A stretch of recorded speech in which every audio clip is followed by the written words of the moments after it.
A ranger enters a dangerous mountain sector and finds something that was never meant to be found. Stay till the end, subscribe, and comment where you're watching from and what you do next. The patrol had begun like dozens of others before it, routine enough that Daniel Harper barely registered the weight of it as anything more than another line in the weekly log. The assignment was simple on paper: a seasonal inspection of a high-altitude sector along the eastern ridge, an area classified as hazardous due to unstable rock formations and frequent weather shifts. It was the kind of place tourists never reached and junior staff rarely visited, a stretch of land that existed more in maps and risk assessments than in memory. Harper had been sent there precisely because he knew it well, or at least he believed he did. He had worked as a ranger in the park for over a decade, long enough to learn that familiarity was never the same as safety. Mountains did not care how many times you walked their paths. They waited, unchanged in their patience, until conditions aligned against you. This sector in particular had earned a reputation among the staff as dead ground. No structures, no trails open to the public, no historical sites. It was monitored only because protocol demanded it.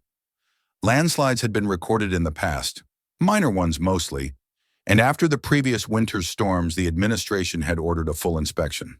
Harper was the logical choice. He had the experience, the physical endurance, and a habit of following procedures without cutting corners. He moved steadily along the narrow path, boots finding familiar purchase on stone, worn smooth by decades of wind and water. His pack was heavier than usual, filled with standard-issue gear, a satellite tracker clipped to the shoulder strap, a handheld radio with spare batteries, a high-lumen flashlight, a compact camera for documentation, first aid supplies, and emergency thermal gear in case weather turned against him. He carried a paper notebook as well, an old habit that persisted despite digital systems. Electronics failed. Paper endured. The terrain rose sharply as he advanced, the forest thinning until trees gave way to exposed rock and low, stubborn vegetation clinging to cracks in the stone. The air was cool and dry, the kind that carried sound farther than expected. Somewhere below, loose gravel shifted and slid, a reminder that the ground here was never fully at rest. Harper paused occasionally to mark areas where erosion had worsened, photographing fractures in the rock face and measuring the spread of a recent slide. Everything matched expectations. The sector was dangerous, yes, but predictable in its danger. That assumption held until he saw the anomaly. At first it registered as nothing more than an irregularity in the cliff ahead, a shadow where light should have fallen cleanly. He might have passed it without a second glance if the lines had not been so straight. Nature rarely worked in right angles. Harper stopped, narrowing his eyes, and shifted his position to gain a clearer view. The cliff face ahead was massive, a vertical wall of stone streaked with mineral stains and patches of moss. Embedded within it, almost seamlessly, was a structure. It looked like a house, or at least the suggestion of one. Stone walls rose directly from the rock itself, their texture nearly identical to the cliff around them. The roofline blended into the overhang above, as if the mountain had grown around it. There were window openings, dark and empty, and a narrow platform extending outward where a bridge once connected to the path. The bridge was still there, barely. Wooden planks sagged between rusted cables, some boards missing entirely, swaying slightly in the wind. Harper felt a prickle of unease, not fear exactly, but the discomfort that came from encountering something that should not exist. He checked his GPS unit, then unfolded the laminated sector map from his pack. The coordinates matched his position exactly. There was no marking for any structure here, no notation of historical ruins or abandoned facilities. He toggled through archived overlays on his device, scrolling back through decades of recorded data. Nothing. The area had always been classified as undeveloped. He raised the camera and took several photographs, documenting the structure from different angles. The stonework appeared old, weathered by decades of exposure, but it was not crude. Whoever built it had known what they were doing. The placement alone suggested careful planning. This was not a cabin erected by a solitary squatter or a forgotten prospector's shack. It was embedded deliberately, designed to be part of the cliff rather than merely attached to it. As he moved closer, the details became more troubling. The windows were not framed in wood but reinforced with metal brackets set deep into the stone. The platform before the entrance was not natural rock, but poured concrete, cracked but intact, reinforced with rebar that glinted faintly where the surface had chipped away. And then there was the door. It dominated the facade, far larger than anything a residential building would require. The metal was thick, industrial, scarred by time but not defeated by it. Heavy bolts ran along its edges, welded into place. The hinges were massive, engineered to bear significant weight. Faded markings were visible beneath layers of grime and corrosion, shapes and letters worn almost beyond recognition. Harper leaned closer, brushing away dirt with a gloved hand. But whatever identification had once been there had been intentionally ground down. This was not a door meant to keep weather out. It was meant to keep something contained. He stepped back, heart rate increasing as professional instinct took over. Unknown structures were a serious matter, particularly in a protected area. They represented safety hazards, legal complications, and environmental risks.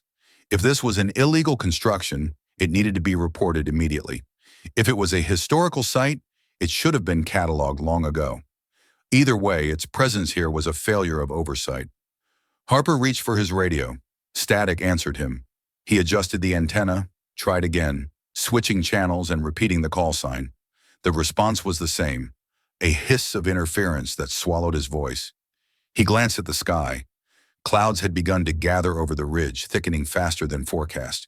The light had shifted, becoming flat and gray, shadows dissolving into a uniform haze. Wind picked up abruptly, funneled through the narrow pass, carrying with it the scent of cold rain. Harper checked his watch, and then the path behind him. The route back ran along a narrow ledge carved into the cliff face, exposed and unforgiving. In dry conditions, it was manageable. With rain, it would become treacherous within minutes. He considered his options carefully, forcing himself to slow down. Panic led to mistakes, and mistakes out here were rarely forgiven. He attempted to contact base once more, this time using the satellite tracker's emergency ping. The device blinked, searching for a signal, then stalled. No confirmation appeared. The weather worsened with unsettling speed.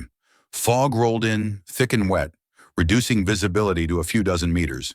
The first drops of rain struck the stone, sharp and cold, followed quickly by more.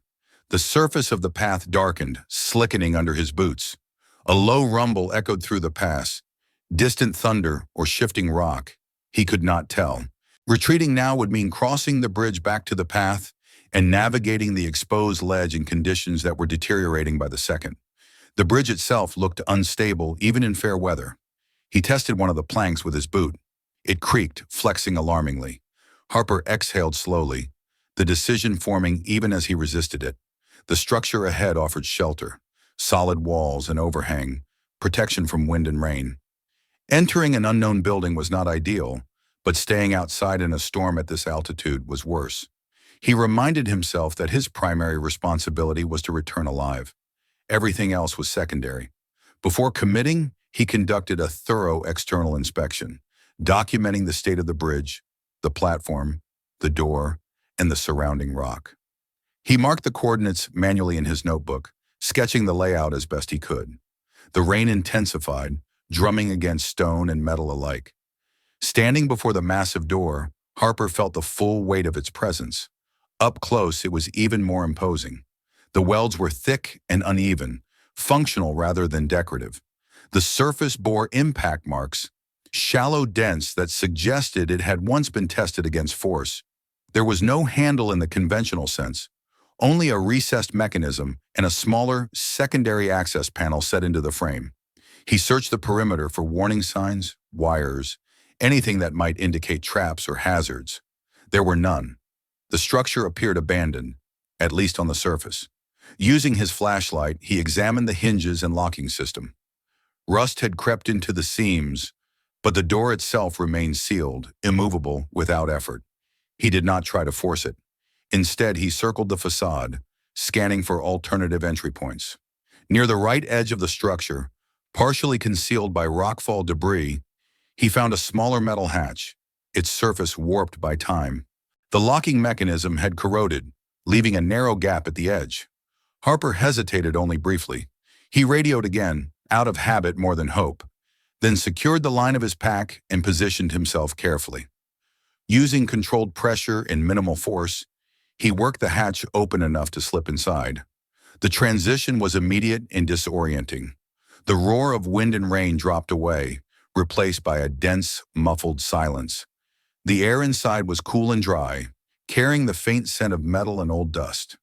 His flashlight beam cut through the darkness, revealing smooth concrete walls and a sloped floor designed to channel water away from the interior. This was no abandoned home.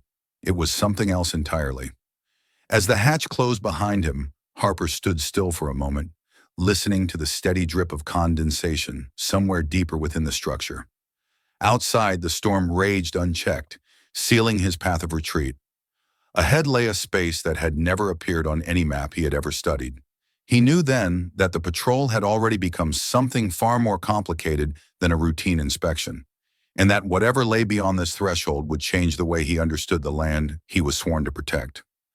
The silence inside the structure pressed in on Daniel Harper as surely as the storm raged outside.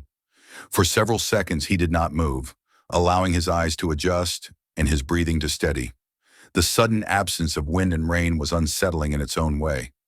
The mountain, which moments ago had felt alive with sound and motion, now seemed distant, sealed away behind layers of stone and metal. He clicked his flashlight to a lower setting, careful not to waste battery, and took his first deliberate step forward. The floor beneath his boots was solid concrete, sloped gently inward. Narrow drainage channels ran along the edges, designed to carry water away from the entrance. This alone told him more than he would have liked to know. Someone had anticipated severe weather here. Someone had planned for long-term use, not a temporary shelter thrown together in haste. The air was dry and cool, noticeably cleaner than the damp fog outside, filtered through a system that was still doing its job decades later. He glanced back at the hatch he had entered through. From the inside, it looked even less like a door to a home. Thick steel plating, reinforced hinges, a rubberized seal meant to close tight. The mechanism was old, but not primitive. It belonged to an era when engineers built things to endure, not merely to function. Harper closed it carefully behind him, leaving it unlatched but positioned to block wind and rain. The muffled roar from outside faded almost completely. For the first time since stepping inside, the implications of his choice began to settle in. He had crossed a threshold without authorization, without backup, without communication. This was not simply an unknown building, it was an unknown facility. Protocol demanded caution, documentation, and withdrawal at the earliest safe opportunity. The problem was that safe opportunity no longer existed behind him. He keyed his radio again, habit overriding expectation. Static answered, a faint crackle that rose and fell but carried no voice. He tried the satellite tracker once more, holding it near the interior wall, then raising it overhead as if altitude alone might pierce the stone. The device blinked, searching, then returned to its silent, unhelpful state. No signal, no confirmation. Harper resisted the urge to swear. Frustration would not improve the situation. He pulled his notebook from his pack and made a brief entry, recording the time, weather conditions, and the fact that he had entered the structure due to safety concerns. He noted the loss of communication and the exact location of the entry point. If he had learned anything in his years as a ranger, it was that clear records mattered, especially when things went wrong. The corridor ahead extended straight into the rock, wide enough for two people to walk side by side. The walls bore no decoration, no attempt to disguise their purpose. Utility conduits ran openly along the ceiling, bundled cables secured by metal brackets spaced with mathematical regularity. Occasional junction boxes interrupted the smooth concrete, each marked with faded stenciling that hinted at an organized system beneath the grime. As he advanced, Harper felt the subtle but unmistakable shift that came with being underground. The sounds of the surface were gone entirely now, replaced by the soft echo of his own footsteps. The air pressure felt different, heavier somehow, though he knew it was his imagination responding to confinement. He kept his pace measured, stopping every few meters to scan ahead and behind, committing details to memory. The storm outside intensified, as if in answer to his movement deeper into the structure. He could hear it faintly through the stone, a distant, muted thunder. Rainwater found its way into unseen channels, flowing with a steady, controlled sound that reassured him in an odd way. This place had been built to handle conditions far worse than what the mountain was currently throwing at it. After several minutes, the corridor widened into a small chamber. The ceiling rose higher here, supported by thick concrete beams that showed no sign of cracking or stress. Against one wall stood a metal cabinet, its doors ajar. Inside were maintenance tools, neatly arranged despite a layer of dust. Wrenches, insulated gloves, spare components whose exact purpose Harper could not immediately identify. Nothing looked looted or vandalized. Abandonment, if that was what this was, had been orderly. He checked his watch again. Time underground moved strangely, measured more by observation than by the ticking of seconds.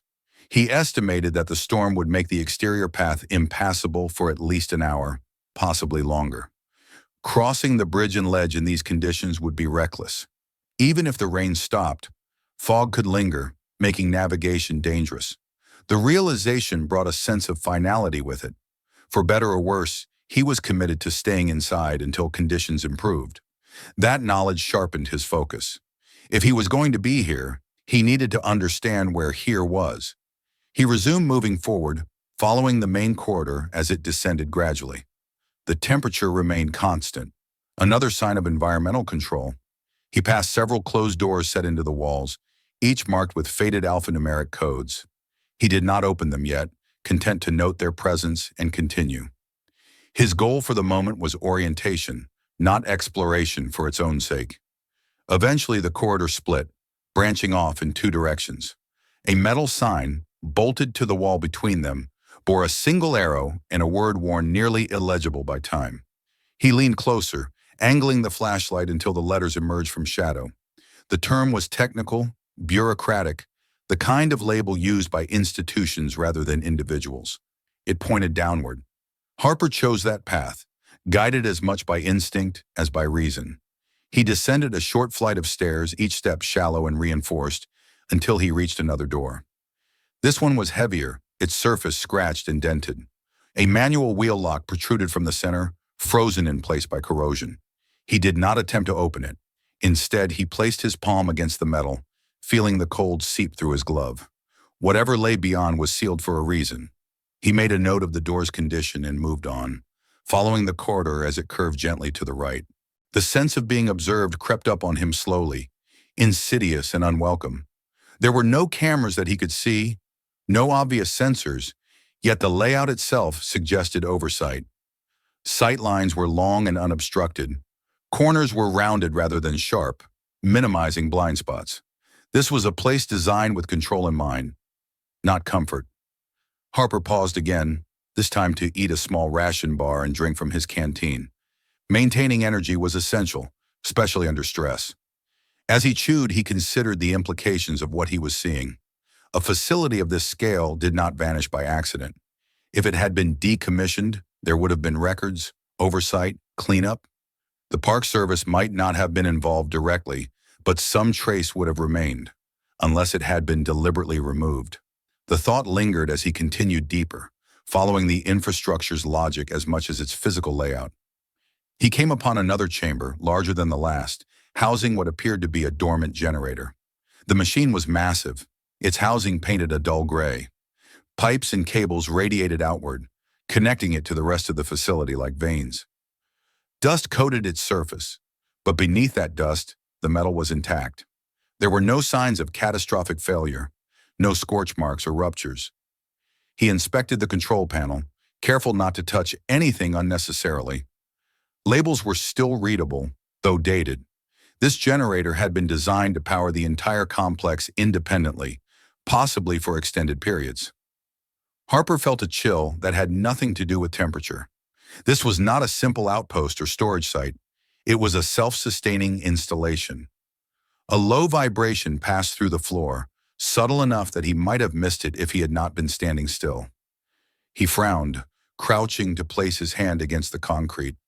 The sensation faded, leaving only silence behind. He could not tell if it had been a distant thunderclap resonating through the rock or something else entirely. Straightening, Harper made another note in his book. his handwriting slightly tighter than before. He reminded himself that speculation was useless without evidence. What mattered was observation, documentation, and survival. He would wait out the storm, gather what information he could safely collect, and leave as soon as conditions allowed. Yet as he turned to retrace his steps, heading back toward the entrance area to check on the weather, he felt the weight of the mountain pressing in around him. The paths he had taken were already blurring together in his mind, the corridors forming a quiet labyrinth beneath the rock. Outside, the storm showed no sign of relenting. Inside, the facility revealed itself piece by piece, indifferent to his presence, yet undeniably shaped by human intent. Harper understood then that this was no temporary refuge. It was a place built to endure isolation, secrecy, and time itself. By the moment he reached the first chamber again, the idea of simply waiting and leaving had begun to feel naive. Whatever this structure was, it demanded understanding, not avoidance. And understanding, he knew, would draw him further inside, past the point where turning back would be a simple matter of choice. The further Daniel Harper moved from the entrance, the clearer it became that the structure he had taken shelter in had never been intended to resemble a home beyond its outer shell. The illusion ended the moment one stepped past the threshold. Inside, every surface spoke the language of function. Concrete replaced stone, geometry replaced irregularity, and the careful, repetitive logic of engineered space asserted itself with quiet confidence. He returned to the point where the main corridor widened, orienting himself by memory and by the small chalk marks he had begun to leave on the wall. Old habit again. In unfamiliar environments, redundancy was survival. The storm outside continued to rumble faintly through the rock, but here the air remained steady, untroubled. The facility absorbed the mountain's violence without complaint. Harper advanced deeper, following a side passage he had not yet explored. The corridor sloped downward more noticeably here, its floor reinforced with ribbed concrete designed to provide traction even in wet conditions. Along the walls ran pipes of varying diameters, some insulated, others bare metal, all secured with clamps that bore the stamp of industrial manufacture. The layout was not improvised. It followed standards, patterns he had seen before in decommissioned military bunkers and civil defense facilities he had encountered during training exercises years earlier. The passage opened into a larger space that stopped him short. Before him yawned a vertical shaft, its edges reinforced with steel framing bolted directly into the rock. A lift car rested at the top, its doors closed, a thick cable disappearing upward into darkness. On the wall beside it, a control panel sat beneath a faded instruction placard. The lettering was old, the terminology unmistakably bureaucratic, and the warnings blunt in a way modern signage rarely was. Harper approached cautiously, shining his flashlight down the shaft. The beam vanished into blackness long before reaching the bottom. He listened, straining to catch any echo, but the depth swallowed sound as thoroughly as light. This was not a shallow installation. Whatever lay beneath the surface extended far into the mountain. He examined the lift mechanism without touching it. The manual override wheel was intact, though stiff with age. Grease, long dried, clung to its edges. This lift had not been used in a long time, yet it had not been dismantled either. The facility had been preserved, not abandoned. That distinction mattered. Stepping away from the shaft, Harper explored the surrounding rooms. One appeared to be a maintenance workshop, its workbenches bare but sturdy, bolted to the floor. Pegboards lined the walls, outlines of missing tools still faintly visible where dust had not settled. Another room held racks of shelving, empty except for a few metal containers sealed tight, their labels too degraded to read. He did not open them. There was no need. Their presence alone was informative. As he moved from space to space, a pattern emerged. Each room served a specific function, and none showed any evidence of domestic life. There were no beds, no kitchens, no personal items of any kind, no photographs pinned to walls, no handwritten notes, no improvised comforts. This was a place where people had come to work, not to live. Harper paused in a corridor lined with closed doors, each marked with a number and a short code. The codes were familiar in a distant way, reminiscent of classifications he had seen in old manuals. Storage, operations, communications. The words were worn, but their intent remained clear. This was an organized facility built according to a plan that had been executed with precision. He opened one of the doors carefully. Inside was a small room dominated by metal cabinets and racks of equipment. The devices were obsolete by modern standards, bulky and analog, their dials and switches frozen in time. Thick cables snaked across the floor, bundled neatly, disappearing through conduits in the walls. On a desk in the corner lay a clipboard, its paper yellowed and brittle. Harper did not touch it yet. Instead, he surveyed the room as a whole, committing its layout to memory. His training urged restraint. Evidence preserved was evidence usable. Evidence disturbed was evidence compromised. The deeper he went, the more the sense of displacement grew. Above him lay a national park, a protected landscape marketed as pristine and untouched. Beneath it, hidden in stone, was this: a piece of infrastructure large enough to require power, ventilation, logistics, and oversight. A piece of history that had been carefully excised from public awareness. He found the ventilation hub next, a space where massive ducts converged, branching out like arteries into the surrounding rock. Filters sat in metal housings along the walls, their surfaces surprisingly clean beneath a thin layer of dust. Harper frowned. Filters did not remain clean without maintenance. Dust accumulation followed predictable patterns. Here, those patterns were subtly disrupted. He knelt, inspecting one housing more closely. The bolts securing it showed tool marks that were sharper than the rest, their edges less worn. Someone had been here after the facility's supposed abandonment, and not decades ago. The realization sent a slow, cold tension through his chest. Moving on, he reached what could only be described as a central corridor.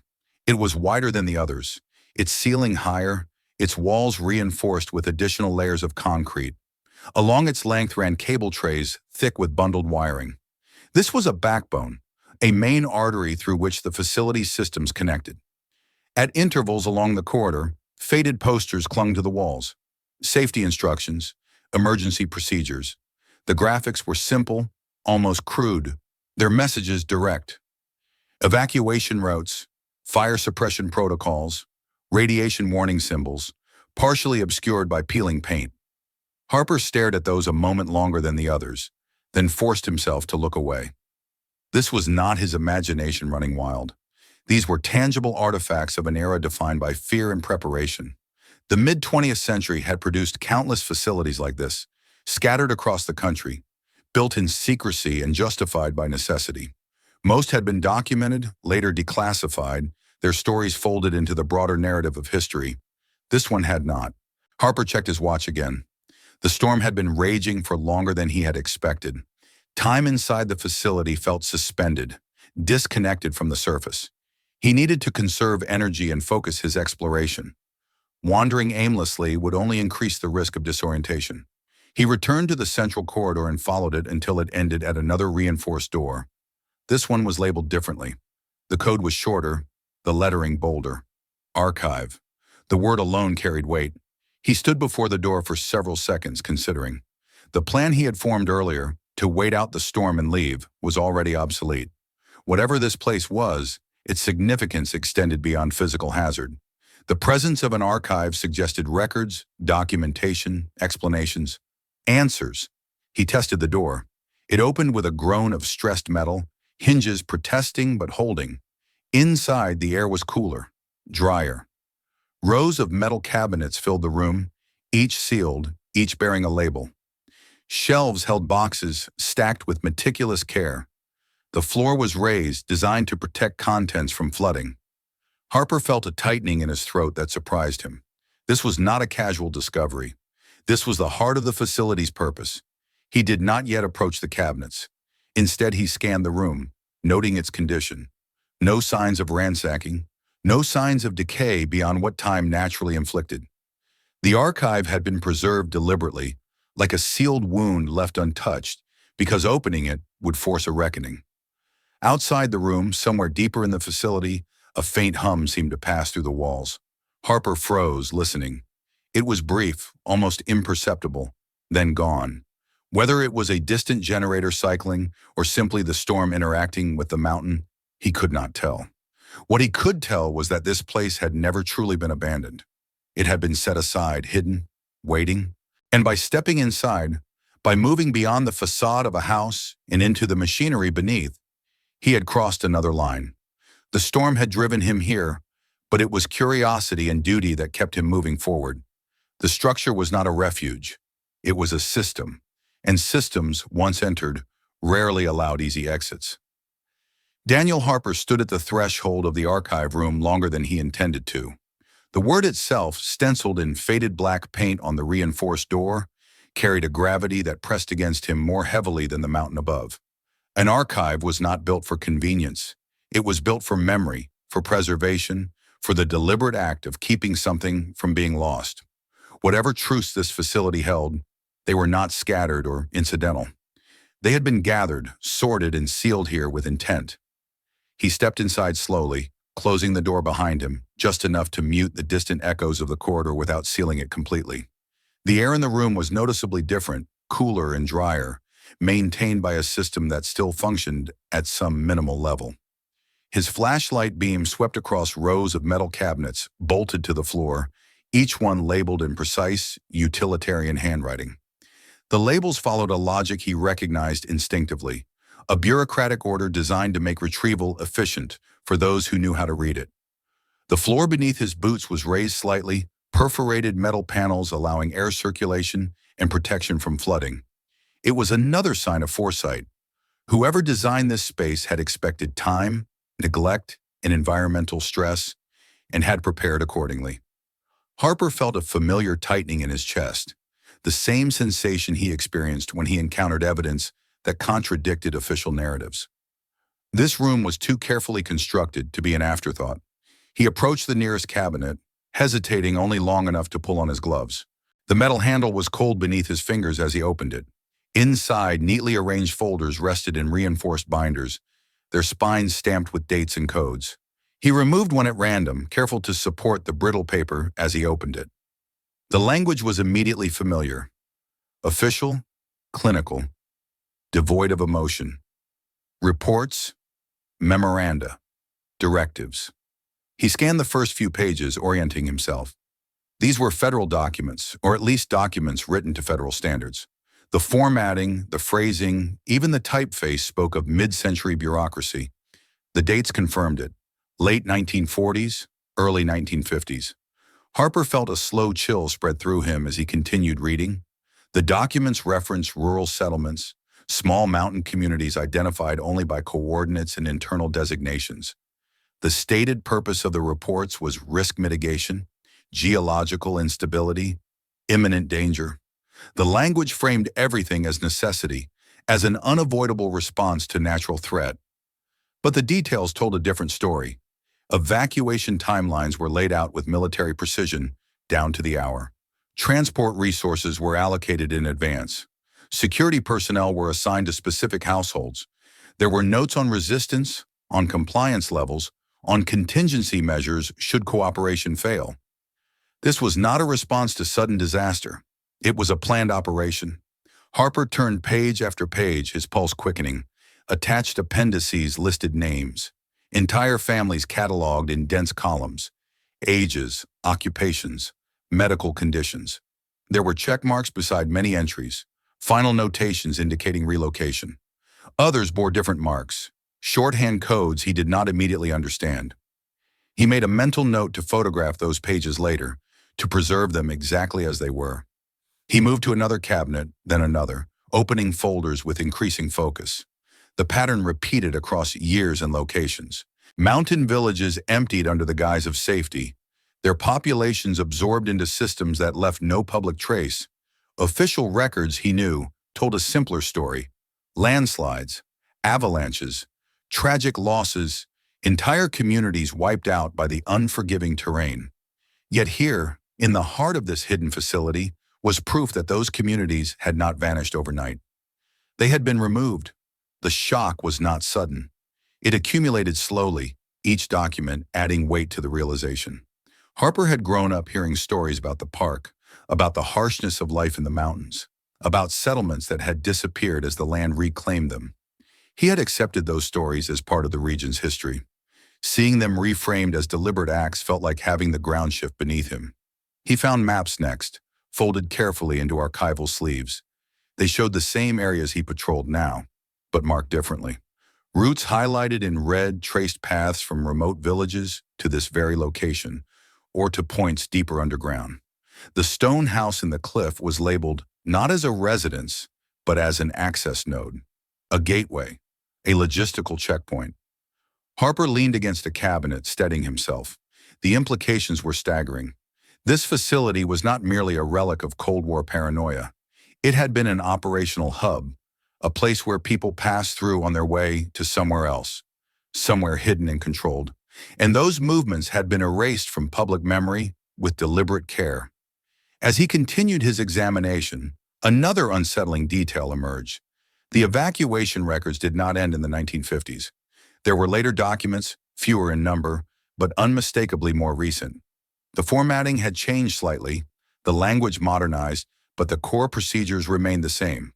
Risk assessment, relocation authorization, media suppression guidelines.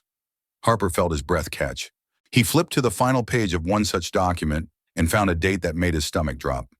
It was less than 30 years old. He closed the folder carefully as if the paper might disintegrate under the weight of what it represented. This was no closed chapter of history. Whatever this operation had been, it had persisted, adapted, survived beyond the era that had supposedly necessitated it, and it had done so in secrecy, shielded by layers of jurisdiction and classification. He began photographing systematically, starting with the most critical pages. He framed each shot carefully, ensuring dates, signatures, and identifiers were visible. His training urged thoroughness. Partial evidence invited dismissal. Complete documentation demanded response. As he worked, he became aware of the silence again, deeper now, almost oppressive. The faint hum he had noticed earlier returned briefly, vibrating through the floor before fading. Harper paused, listening, his senses sharpened. The sound was mechanical, not natural. A system cycling, a reminder that this place was not entirely dormant. He resumed his work with renewed urgency. In one cabinet, he found correspondence between agencies, references to jurisdictional boundaries and oversight committees. The tone was cautious, guarded. Responsibility was diffused, accountability carefully avoided. Each department deferred to another, creating a web in which no single authority could be held fully responsible. Harper recognized the strategy. He had seen its modern equivalents in environmental disputes and land management conflicts. Complexity as camouflage. If no one was clearly in charge, no one could be blamed. By the time he finished documenting the archive room, his notebook was filled with dense annotations, his camera memory nearly full. The weight of the knowledge he carried felt heavier than his pack ever had. He knew even then that he would never be able to forget what he had seen. The park he served, the land he believed he understood, was layered with a history deliberately concealed beneath its surface. He stood in the center of the room, surrounded by silent testimony, and considered his next move. Part of him wanted to leave immediately, to get back to the surface and report everything through official channels.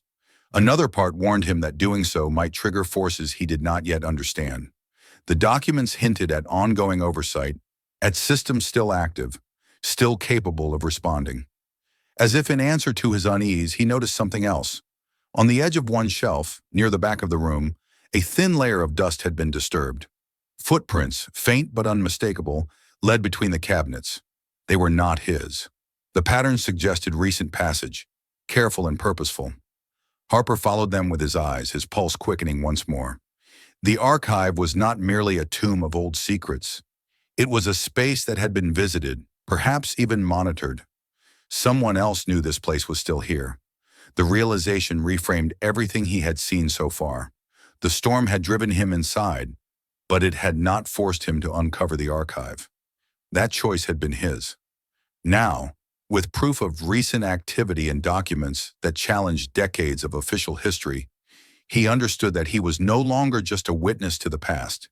He was standing at the intersection of past and present, in a facility that bridged them both, and whatever lay ahead would not allow him the comfort of ignorance. Daniel Harper left the archive room with a measured care that bordered on reverence, easing the door back into place until it rested where it had been, neither sealed nor fully open. The documents he had photographed lingered in his mind with a clarity that made the surrounding corridors feel unreal, as if the mountain itself had shifted its meaning while he stood inside it. The discovery had been definitive enough on its own, yet the faint footprints in the dust had introduced a more immediate concern. History could be buried and forgotten. Recent activity could not. He retraced his steps into the central corridor, his flashlight held low, sweeping across the floor in slow arcs. The dust here was thinner than in the archive, disturbed in subtle ways that would have escaped the notice of anyone not trained to look for patterns. The tracks he followed were incomplete, broken by stretches of bare concrete, but where dust had settled, they told a consistent story. Someone had walked these corridors recently, and not with the hesitation of an intruder. The stride was steady, purposeful, familiar with the terrain. Harper paused near a ventilation junction he had examined earlier. At the time, the cleanliness of the filters had struck him as odd. Now, with the context of the archive and the evidence of recent presence, the implication was unavoidable. Filters were consumables. They were replaced on schedules measured in months, not decades. The metal housings bore marks that were sharper than the surrounding wear, the bolts showing clean edges where tools had engaged them not long ago. He knelt, studying the assembly more closely. The serial numbers on the housing were partially obscured, but enough remained to suggest a production date far later than the rest of the facility's infrastructure. This was not leftover equipment from the mid-20th century. It was a modern retrofit, installed to keep the air moving and the system stable. The realization tightened something inside him. The facility had not simply been preserved, it had been maintained. Harper stood and continued on, moving deeper along the central corridor. He passed beneath cable trays that hummed faintly, not with active current, but with the residual tension of lines that were still connected to something, somewhere. He placed his hand lightly against the wall, feeling for vibration. There it was again, the subtle pulse he had sensed earlier, barely perceptible, but unmistakably mechanical. A system cycling at a distance. He followed the sensation toward a side passage that branched off at a shallow angle. The air here felt marginally warmer, the difference slight but noticeable. Heat meant power, and power meant oversight. As he advanced, the corridor narrowed, its walls reinforced with additional steel plating bolted over the original concrete. The design suggested a transition from general access to restricted zones. Harper slowed, every sense alert. If this place was still under some form of control, then his presence here was not just undocumented, it was potentially unwelcome. He reached another equipment room, larger than the maintenance spaces he had seen earlier. This one housed a series of control panels arranged along the far wall. Their design was inconsistent. Some were clearly original, with analog gauges and rotary switches. Others were newer, their surfaces smoother, their interfaces more compact. The old and the new coexisted uneasily, integrated into a single operational whole. Harper examined the newer panels without touching them, reading what he could by the beam of his flashlight. The labels were generic, deliberately so: environmental controls, power distribution, system status, nothing that would immediately reveal purpose or ownership. It was the kind of abstraction favored by organizations that did not want casual observers to understand too much. He took photographs, careful to capture context as well as detail. Evidence mattered, but evidence without explanation was vulnerable. He needed to be precise. As he stepped back from the panels, his boots scuffed against the floor, sending a faint ripple through a thin layer of dust. The market left stood out sharply against the surrounding surface. Harper frowned and looked closer. The dust here was newer than elsewhere, finer, less settled. Someone had cleaned this area recently, not thoroughly enough to erase all traces, but enough to maintain function. He followed the subtle trail toward another corridor, this one leading downward at a steeper angle. He hesitated at its entrance, listening. The facility was quiet, but not dead. The silence was structured, maintained. It reminded him of buildings after hours, when systems continued their work unseen. A surge of conflicting impulses rose within him. Part of him wanted to retreat immediately, to leave the facility before he encountered anyone else. Another part insisted that turning back now would mean abandoning critical information without understanding its full scope. He was not a spy or an investigator. He was a ranger. His duty was to protect the land and the people who moved through it. That duty did not end simply because the threat was bureaucratic rather than natural. Harper moved on, choosing a path that led him through a series of storage areas. Here, too, the signs of recent activity were evident. Containers had been shifted, their outlines visible in the dust. A pallet sat partially empty, its contents removed but not replaced. None of this matched the narrative of an abandoned Cold War relic. He stopped abruptly when he noticed the footprints again, clearer now. They crossed the corridor at an angle, leading toward a door he had not yet opened. The tread pattern was modern, the kind found on standard-issue work boots. Not military, not specialized, but practical. The sort of footwear worn by technicians and maintenance crews. Harper's breathing slowed as he considered the implications. Whoever was servicing this place was not living here. They came and went, likely on a schedule, likely with authorization. That meant access points. It meant oversight. It meant that at some point someone might return. He checked his watch. Time had slipped by faster than he realized. The storm outside might be easing, or it might be settling in for hours more. Either way, he could not assume the facility would remain empty indefinitely. He considered the risks. If he encountered personnel inside the facility, his presence would be difficult to justify.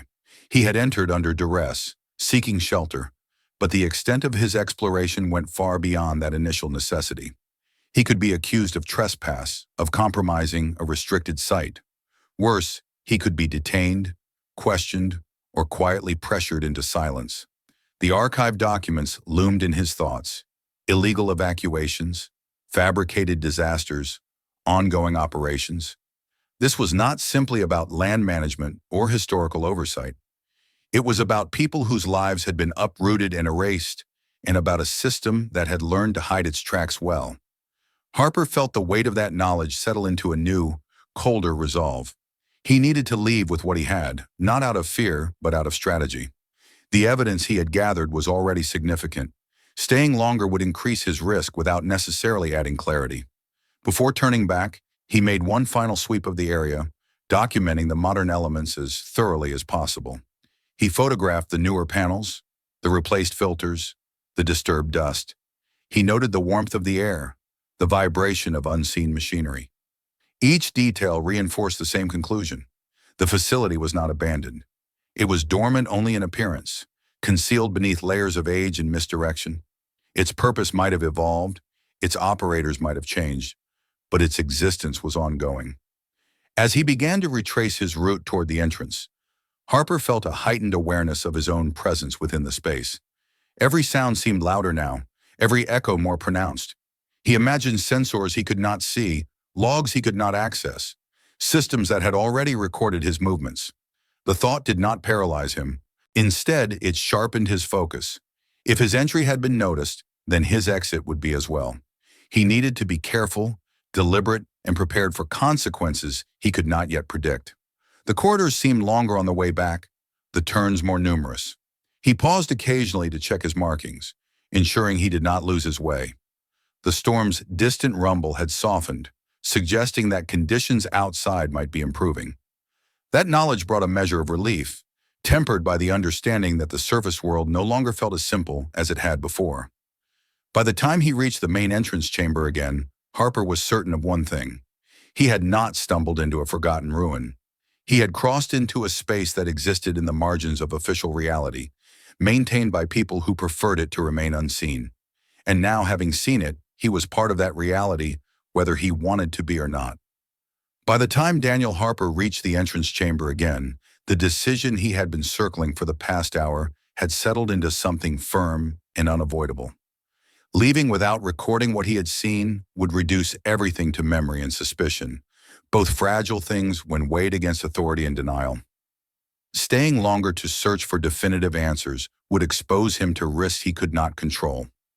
The only rational path lay between those extremes. He would document what he could as carefully and completely as possible, then leave while the mountain still allowed it. He set his pack down near the inner wall, choosing a spot where the floor was dry and the air felt most stable. He worked methodically, not rushing despite the tension humming through his nerves. Panic made sloppy records, and sloppy records could be dismissed. He checked his camera's remaining storage and battery, calculating how much he could capture before conserving power for the return. Then he began. He started with context. Wide shots of the entrance chamber, the concrete walls, the drainage channels, the reinforced hatch he had used to enter. He photographed the bridge as it appeared through the narrow opening, rain streaking across the lens, fog swallowing the cliff beyond. These images would establish why he had gone inside in the first place. Shelter, not curiosity. Necessity, not intrusion. From there, he moved inward again, retracing his path with deliberate care. He photographed the corridors, the cable trays, the junction boxes with their faded markings. He made sure to include scale, positioning his gloved hand or a piece of standard gear and frame to provide reference. He captured the lift shaft from multiple angles, documenting the depth, the intact mechanism, the absence of dismantling. Each image reinforced the same point. This facility had not been gutted or stripped. It had been left in a state of readiness. When he reached the generator room, he paused longer. He circled the machine slowly, photographing the control panel, the pipes, the fuel lines. He did not touch anything, resisting the impulse to test whether it would respond. Evidence of capability was enough. Proof of use would come with unacceptable risk. He moved next to the ventilation hub. Here he was especially careful, knowing how easily such details could be overlooked or explained away. He photographed the filters, focusing on the tool marks, the newer serial numbers, the contrast between old housings and modern components. He documented the dust patterns, capturing how they broke around recently disturbed areas. To an untrained eye, these might look like nothing. To anyone familiar with maintenance schedules and environmental systems, they would tell a clear story. Harper took notes as he went, his handwriting dense but legible. He recorded times, locations, temperatures, airflow. He wrote down impressions he could not photograph, such as the subtle warmth in certain corridors and the faint mechanical vibrations that pulsed through the floor at irregular intervals.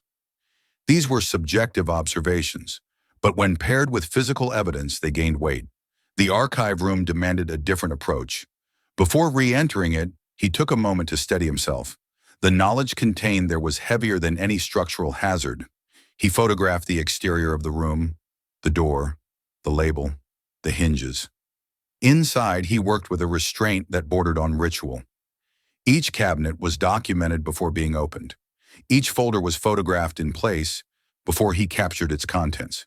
He focused on key pages, orders authorizing evacuations, lists of names, maps showing routes and access points, dates that contradicted official accounts, signatures that tied decisions to identifiable offices rather than abstract necessity. He avoided the temptation to photograph everything indiscriminately. Quantity could overwhelm clarity. Instead, he chose representative documents that established patterns and continuity. As he worked, he became acutely aware of how much effort had gone into preserving these records. The paper was old but not degraded beyond use. The storage conditions had been maintained just enough to keep the archive intact. This was not neglect. It was intentional preservation without acknowledgement. When he finished in the archive, Harper stepped back and reviewed his camera's contents. He scrolled through images, checking focus and framing, making sure nothing critical was obscured or cropped out. Satisfied, he secured the camera and returned it to his pack. The next step was more uncertain. He needed to attempt communication again, to establish that he had not simply vanished into the mountains. He moved toward the entrance, positioning himself as close to the outside as he could without exposing himself fully to the storm. The rain had softened to a steady drizzle, and the fog, while still present, no longer felt as suffocating. He raised his radio and tried again, cycling through channels. Static answered him, but this time there was a flicker of something else beneath it, a brief distortion that suggested partial reception. He repeated the call, slower, more deliberate, identifying himself and his sector. There was no reply, but the static shifted again, less uniform now. Encouraged, he activated the satellite tracker, holding it near the opening where the rock overhead thinned. The device blinked longer than before, searching, recalibrating. Then at last, a small indicator lit up, steady and green. Partial connection. Harper did not waste the moment. He sent a short, carefully worded status update. He reported sheltering from severe weather near his patrol route. He included his coordinates.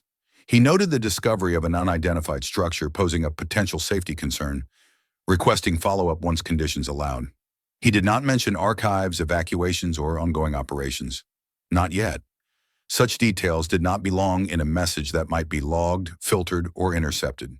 The tracker confirmed transmission, then returned to standby. The connection might not last, but it was enough to establish that he was still active and aware. As he lowered the device, he noticed something else. His GPS unit, which had been unreliable earlier, now displayed an unusual status message. Instead of the standard sector designation, the screen showed a blank field where classification should have been. Coordinates were present, but the overlay identifying jurisdiction was missing. Harper frowned and reset the unit.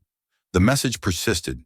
He tried again, switching map layers, toggling between stored data and live positioning. Each attempt produced the same result. The location existed in terms of latitude and longitude, but not in any administrative sense. It was as if the system itself did not know how to categorize where he was. The implication was unsettling. Digital mapping systems were comprehensive, redundant by design. For a location to be excluded required intent, not accident. Whether by error or design, this place had been carved out of the standard framework. He photographed the GPS screen, capturing the anomaly, then made a note of it. This too was evidence, subtle but significant. Before leaving the entrance chamber, Harper scanned the walls one last time. Near the main industrial door, partially obscured by corrosion and grime, he noticed a small metal plate he had overlooked before. He brushed it clean enough to read the etched markings. They were minimal, almost deliberately vague. A serial code, a date, no agency name. The date caught his attention.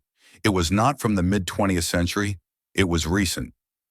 Harper stepped back, a chill running through him that had nothing to do with the mountain air. The plate suggested modification or inspection within the past few years. Combined with the modern equipment he had seen deeper inside, it painted a consistent picture. This facility had not simply been maintained in theory. It had been touched, updated, acknowledged. He checked his watch again. Enough time had passed. Conditions outside were improving, but not indefinitely. He needed to leave while he could still do so on his own terms. As he secured his pack and prepared to exit, a final realization settled over him with quiet certainty. His presence here was no longer hypothetical. If systems were active, if maintenance occurred on schedule, then entries and exits were monitored, if not continuously, then at least retrospectively. Doors recorded movement. Sensors logged disturbances. Logs were kept. Whether anyone would review those logs immediately was impossible to know. But the possibility that his entry had already been recorded was very real. The thought did not stop him. It clarified his responsibility. He could not erase what he had done, nor could he unlearn what he had seen. The only control he retained was over how carefully he moved forward. With one last glance back into the shadowed interior of the facility, Daniel Harper stepped toward the hatch, ready to return to the surface world carrying knowledge that would not fit easily into any official report. Daniel Harper emerged from the structure with a caution born not of fear, but of awareness. The hatch opened with the same reluctant scrape of metal as before, and cold air rushed in, carrying the sharp scent of wet stone and pine. The storm had broken while he was underground. Rain still fell, but it was lighter now, steady instead of violent, and the fog had thinned enough to reveal the cliff face beyond the platform. The mountain looked unchanged, indifferent, as if nothing beneath its surface had shifted at all. He closed the hatch behind him as carefully as he had entered, leaving it exactly as he found it. No dramatic gestures, no unnecessary traces. The bridge creaked beneath his weight as he crossed, each step placed deliberately, testing the planks before committing. The path along the ledge was slick, but passable now, and he moved slowly, keeping his center of gravity low, refusing to rush simply because escape was finally possible. By the time he reached a safer section of trail, the structure was already disappearing into the rock behind him, its outline dissolving into shadow and distance. If someone had not known where to look, they would never have noticed it at all. Harper paused once, glancing back, then forced himself to turn away. Looking again would change nothing. The evidence he carried mattered far more than the place itself. The descent took longer than expected. Mud clung to his boots and loose stones shifted underfoot, demanding constant attention. His body ached with the quiet fatigue that followed sustained tension. But he welcomed the physical effort. It anchored him, kept his thoughts from spiraling too far ahead. When he finally reached the lower trailhead and felt the reassuring firmness of level ground, he stopped and allowed himself a single, steady breath. His radio crackled to life moments later. The sound was abrupt enough to make him flinch. He raised it quickly, listening as a dispatcher's voice broke through the static, faint but unmistakable. The relief he felt was tempered by restraint. He responded calmly, identifying himself, confirming his location, reporting that he was safe and moving back toward the station. The reply was brief, professional, and oddly neutral. No questions, no concern beyond the confirmation of his status. It was not what he expected, but he told himself not to read too much into it. Communications often lack nuance. Still, the absence of follow-up lingered in his mind as he made his way back to base. The ranger station sat at the edge of the park, a low building of concrete and timber designed to blend into the landscape. It had always felt like a place of order to Harper, a buffer between wilderness and administration. That night, as he stepped inside, it felt different. Smaller, perhaps. Less solid. He filed his initial report before anything else, while the details were still sharp. He followed procedure meticulously, documenting the weather event, the loss of communication, the decision to seek shelter. He included coordinates, times, and photographs of the exterior structure, framing it as a potential safety hazard within park boundaries. He attached images of the bridge, the platform, the industrial door. He made no mention of archives or illegal evacuations in this first submission. He waited. Hours passed without response. When a reply finally came, it was not from the regional office, nor from anyone he recognized. It arrived as a forwarded message, stripped of context, containing only a short acknowledgement and a directive. The structure he had reported did not appear in any park records. The coordinates he provided were associated with a closed technical area outside the scope of routine patrol. No further action was required.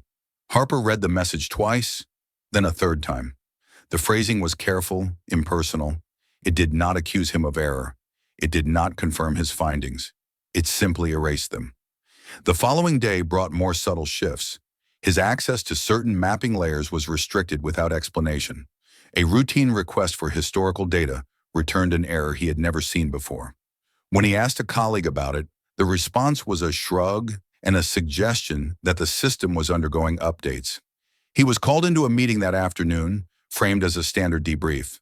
The supervisor who spoke to him was polite, professional, and cautious in a way that set Harper on edge. Questions were asked, but only about procedure. Why he had deviated from his route, how long he had been out of contact, whether he had entered any structures. Harper answered truthfully but narrowly, careful to remain within the boundaries of his written report. At no point did anyone ask about the interior of the structure. At no point did anyone request the additional photographs stored on his camera. When the meeting ended, his supervisor offered a well-intentioned piece of advice. Harper had been working in high-risk sectors for a long time. Perhaps it was time to request reassignment to a less demanding area. The suggestion was framed as concern for his well-being, but the implication was clear enough.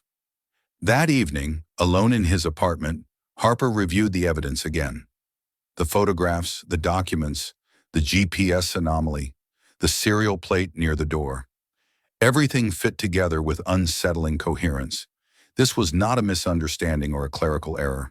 It was a system doing what it had been designed to do: isolate, obscure, redirect. He considered his options with the same methodical approach he brought to fieldwork. Reporting everything through official channels would likely result in quiet dismissal, or worse, an internal investigation focused on his conduct rather than the facility itself. Public disclosure carried its own risks. Without context, the evidence could be challenged, reframed, or buried beneath counter-narratives. He could be portrayed as mistaken, overreaching, unreliable. The archived documents weighed heaviest on him: the lists of names, The families moved under false pretenses. The decades of silence that followed. Those people had not chosen to disappear. They had been made invisible. Harper understood then that the most dangerous aspect of what he had found was not the facility itself, but the ease with which it had been forgotten. Not abandoned, not destroyed, simply removed from conversation and memory. The park existed above it, pristine and celebrated, while beneath it a different story persisted, sustained by omission. In the days that followed, nothing overt happened. No threats, no warnings, just a gradual narrowing of his professional world. Certain assignments no longer came his way. Requests took longer to process. Doors that had once been open now required additional approvals. It was quiet pressure, applied with precision. Harper did not act immediately. He waited, observed, gathered his thoughts. He backed up his files in multiple locations, separating copies from devices, labeling them carefully. He began researching independent oversight bodies, investigative journalists with experience handling sensitive material, legal frameworks that might offer protection rather than exposure. He knew there would be consequences no matter what he chose. Silence would preserve his career, but cost him something harder to define. Speaking out would invite scrutiny, doubt, and likely retaliation. There was no path that led back to the simplicity of routine patrols and clear boundaries. Late one night, unable to sleep, he stepped outside onto his balcony and looked toward the distant outline of the mountains. Somewhere up there, the structure remained, embedded in stone, its systems cycling quietly, its records preserved. It did not need guards or fences. It relied on something far more effective. For years, it had relied on being conveniently forgotten. Harper understood now that forgetting was not passive. It was an act, repeated and reinforced, until absence felt natural. The choice before him was whether to allow that act to continue unchallenged. The mountain did not answer, it never would. But the silence no longer felt neutral. It felt deliberate.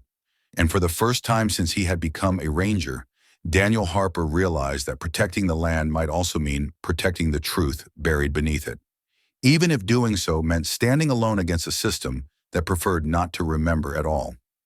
Subscribe to the channel so you don't miss the next story. Watch the other videos on the channel and share this one with anyone who loves real mystery and hidden truths.